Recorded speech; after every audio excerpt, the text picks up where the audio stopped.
Yeousch!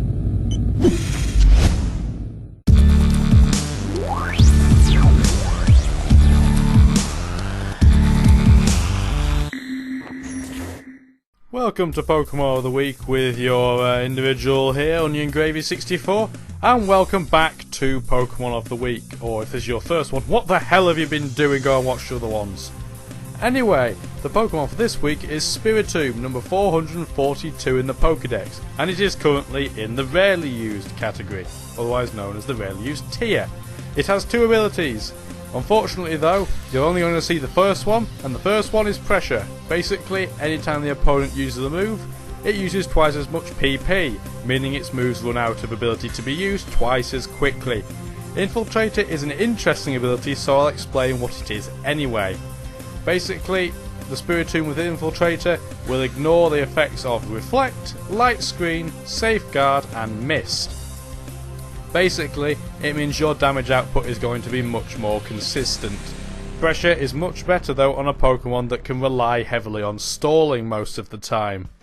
Its base stats are very unusual in fact, especially for ghost types which tend to be either rather frail or on the exact opposite end of the spectrum. Spiritomb is quite handy on the attack and the defense on both sides. Both of its attack stats are 92 and both of its defences are 108. Both of these I would say 92 is just above average and 108 is pretty good. You then look at its health stat and think, oh dear me, how has this gone so horribly wrong? Base 50 is not very good.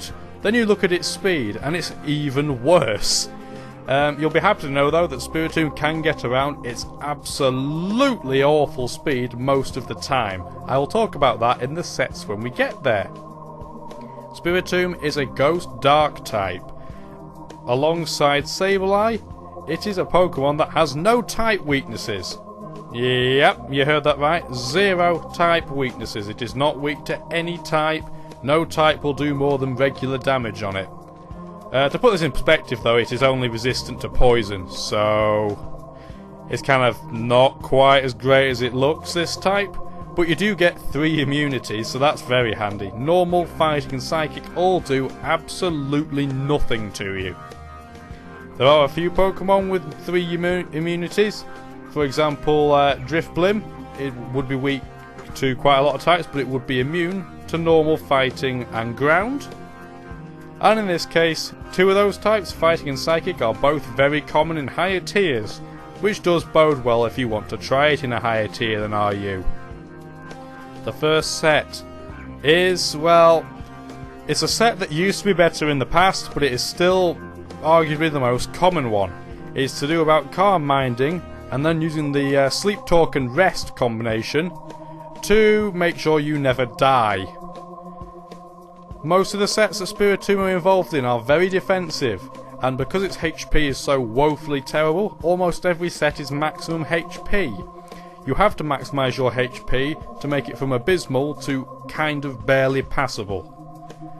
In this case, maximising your defence is also the priority because Calm Mind boosts your special attack and special defence by 1 stage each time you use it. So common sense dictates the way you play this set is you Calm Mind up a few times until you get low on health, you then rest it off, and you Sleep Talk while you're asleep because you will be asleep for 2 turns, and you know this because that's how the rest mechanics work. You use Sleep Talk twice and hope you either Calm Mind up more, or use your 1 attack in the form of Dark Pulse. The problem with the Rest and Sleep Talk combo is that when you use Sleep Talk, 1/3 of the time it will pick Calm Mind, 1/3 of the time it will pick Dark Pulse, and 1/3 of the time it will pick Rest, and therefore do absolutely nothing, because you're already asleep. That is why Sleep Talk and Rest together aren't the most popular, the other being the sleep mechanics, which I think I mentioned 2 videos ago. In case you missed that, the current generation, as of me talking right now, the 5th generation, the sleep mechanics were changed so that if you switch out, the sleep timer reset. So in essence, you're asleep for longer than you would be in previous generations. That's why it's not quite as common. However, as you can see with the note there, without Sleep Talk on this set, for example if you went for a second attack, you are complete setup fodder if you rest. Because the 2 turns where you will be sleep talking, you're just going to sleep and do nothing! The other alternative for this set, which is kind of not as good because you only get the 1 opportunity to set up if you do it this way, is to replace sleep talk with an attack and switch your item from leftovers to a lumberry or a chesto berry. I would recommend, if you're going to go for that system, go for the chesto, because obviously a lumberry will heal all status, and that means, for example, if you got toxic at 100% health, normally you wouldn't be too bothered by that as a Spiritomb because you could rest it off. The lumberry would remove the toxic, but if you use rest afterwards, you would still have to sleep because you've used your 1 use berry up. So do be very careful with that. You'll notice in most of these sets that bold is a very good nature to go for. Bold is attack, down, defense, up, just in case you didn't know. The second set is a set called Enigma, and it's called that because that's the nickname of my Spiritomb which uses this set. It's a version of the first set that focuses on calm minding, but then does not do rest and sleep talk. It goes for something completely different. As you noticed in the items already, I assume, the leftovers / lumberry option is there again, and I will explain why the lumberry is more logical on this set than on the first one. Let's have a look at the moves first though. Calm Mind is still the same, hence the name of the set. Dark Pulse is still there. Dark Pulse is a dark type stab move which can sometimes flinch. The sometimes flinch is completely pointless when you're Spiritomb because you will probably never outspeed anything ever. But don't worry about that. Dark is still a very reliable type to use on the attack. Combine this with Hidden Power Fighting and it becomes a fantastic combination. Dark and Fighting as a combination are barely resisted by anything. I mean, for example, Heracross is one of these things, and that is probably the only resistance to these 2 move types that you're ever going to see, so don't worry too much at all. Your last move though in this set is what sets it apart from the first one. Rather than resting and sleep talking hoping you pick your attack, Pain Split is the other HP recovery method that Spiritomb has in its arsenal. The reason it's not quite as popular is because it's much harder to predict with, and as you can kind of guess by the name, it is semi-reliable only. Pain Split takes your health and it takes the opponent's health, adds them together, splits them by 2 and gives the health back. This is fantastic if you use Pain Split on a Blissey, for example, because most Blisseys have over 700 HP. So obviously you're going to heal yourself if it's anywhere near maximum. However, Pain Split can become a burden if you accidentally Pain Split a Pokemon that doesn't have enough health. If both the Pokemon on the field, including yourself, don't have enough health that Pain Split becomes an option, you are stuck. So you do have to bear this in mind. The positive for this is that you get a second attack move, and the other advantage is that you don't have to be asleep at all and waste turns by sleep talking and picking rest by accident. So the IVs there on the screen in the sort of reddish brown colour are the IVs you would need for Hidden Power Fighting. And your choice of item, as I alluded to a little bit earlier, is a very interesting one. Leftovers kind of goes quite well to semi-help you with the semi-reliable Pain Split. Lumberry though is a very viable alternative because this set has no way of healing status by itself. You can go for Leftovers if you combine it with another Pokemon that has Heal Bell. And Heal Bell is quite a common move. For example, Clefable is a Pokemon that quite often goes alongside Spiritomb as the 2 walls to a team, simply because their types complement one another rather well. So that is an alternative. I did mention Lantern in a previous video. That is always an alternative in the UU tiers. That is a very good Pokemon. I think it's in UU now, so don't use it in RU. If you're using Spiritomb in UU, Lantern's a great ally. It's a great ally with almost anything that requires status removal. Anyway, let's get on to the third set. And it is what I call the Maximum Defensive. This is sort of the Maximum Tomato, or Maximum Tomato version of any Spiritomb set you'll ever come across. because this is the one that has the least setup factor, but is by far and away the most sturdy. Your choice of EVs, though, are very much open to interpretation. You maximise your HP to make your defences as efficient as possible. From there, though, how you spread your defensive EVs is very much up to you. I prefer this because, generally speaking, once people identify that you are not a calm mind Spiritomb, they will focus on attacking you specially. So if you give the game, most people using Spiritomb will give the game away very early what sort of set it is, because they'll either use Calm Mind or Nasty Plot, and that will indicate immediately they're going more offensive. Obviously you don't have that on this set, so people will probably work you out and go for the special side, especially because you have Will-O-Wisp. Burning your opposition results in their attack being dropped 2 stages, which will by default mean that people will prefer to attack you on the special side. I know, for example, that on the Smogon website, they recommend more physical defense EVs than I do. It's all up to how you want to play this and how smart you are, really, because if you can catch Pokemon coming in that are physical and burn them, then you are going to make yourself much more formidable with the EV spread like this. If you want to be less prediction based and want to be able to take on something that switches into you, going for physical EVs is a perfectly fine alternative. You may be a bit confused as well why there's Shadow Sneak and Sucker Punch on the same set. Both of them are priority moves, so that gets around the fact that your speed is hopeless. Shadow Sneak has an advantage over Sucker Punch in that it always works. It will always be pulled off. Unlike Sucker Punch requires the opponent to be planning to attack you.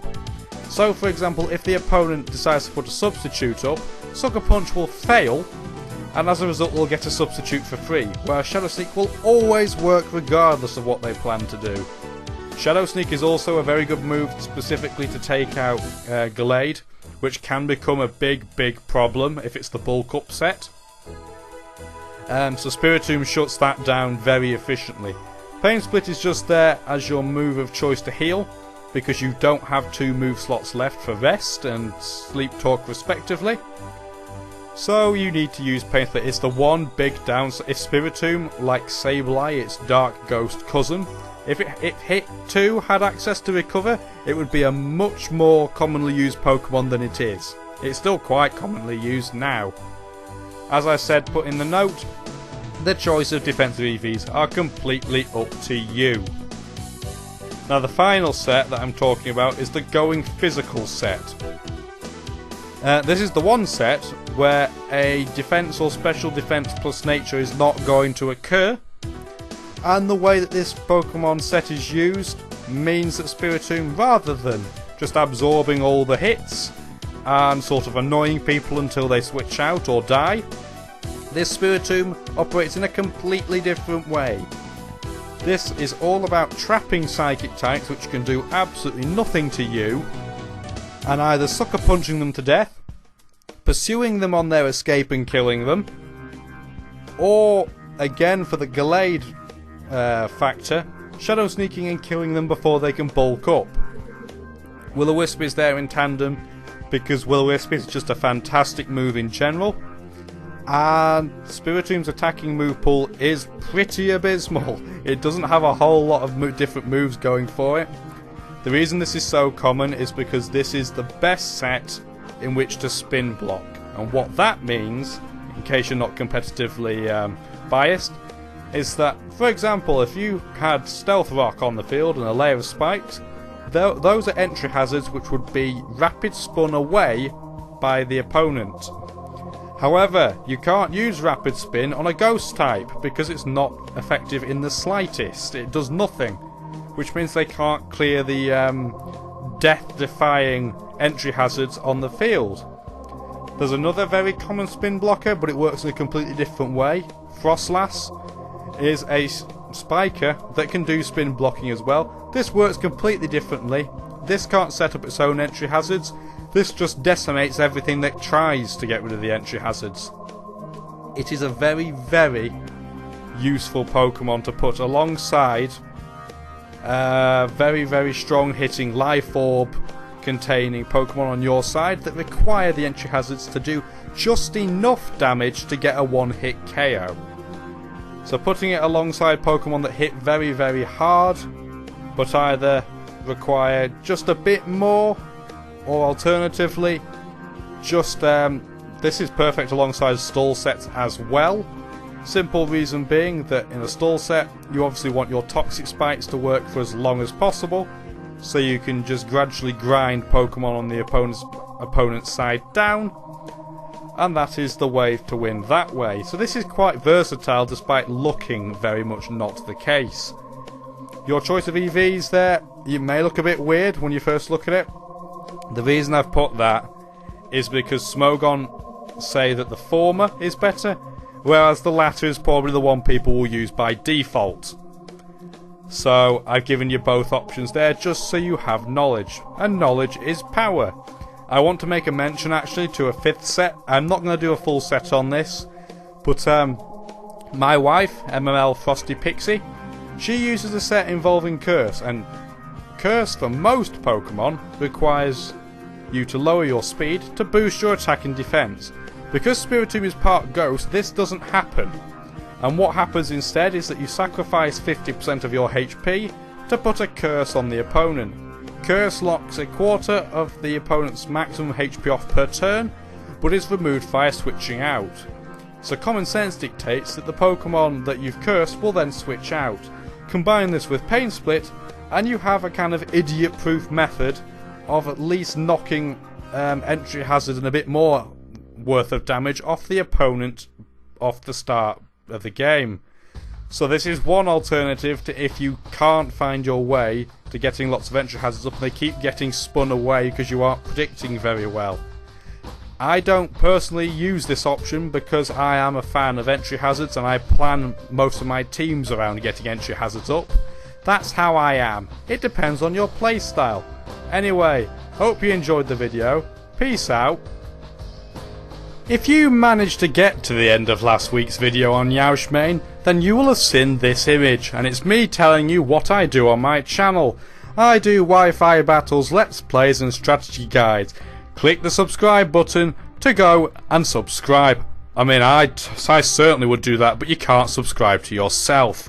More importantly though, is this second picture that you will have seen last week, and I can confirm that the videos on this channel, known as Civilonion, that are about civilization and other strategic games possibly for the future, will begin on March the 10th. I'll confirm this again, March the 10th is when this will start, so get there before March the 10th so you can watch the videos on March the 10th.